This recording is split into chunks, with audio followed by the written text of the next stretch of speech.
छत्तीसगढ़ के जम्मो खबर, किसिम किसिम के मनोरंजन कार्यक्रम और लाइव डिजिटल टीवी देखे बर हमर यूट्यूब चैनल न्यूज़ 36 लाइव ला सब्सक्राइब कराओ और बेल आइकन ला दबाओ।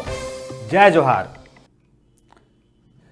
मुंगेली की बात करबो। मुंगेली जिला के लोरमी ब्लॉक में स्वामी विवेकानंद जयंती में युवा महोत्सव और आनंद मेला के आयोजन करे गए से कार्यक्रम ला लोरमी के युवा टीम मुक्तिधाम स्वच्छता टीम के द्वारा सफल बनाए गए से, जहाँ लइका मन की नाचा कार्यक्रम गायन थीम आओ किताब से जुड़े रही से। आप मतलब बता दें कि ये टीम की सराहना मुख्यमंत्री भी कर चुके हैं।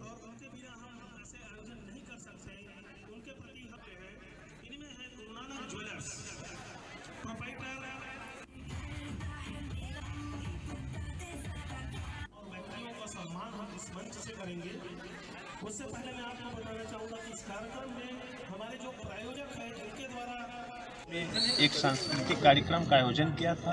पूर्व वर्ष भी हम लोगों ने यह कार्यक्रम किया था। उसी कार्यक्रम में आज आनंद मेला सांस्कृतिक कार्यक्रम का आयोजन लोरमी मुक्तिधाम स्वच्छता टीम के द्वारा किया गया। छोटे से ब्रेक पर यहाँ रुकथन, फिर आप मन बने रहो हमारे संग, देखते रहो न्यूज़ 36 छत्तीसगढ़ के आवाज।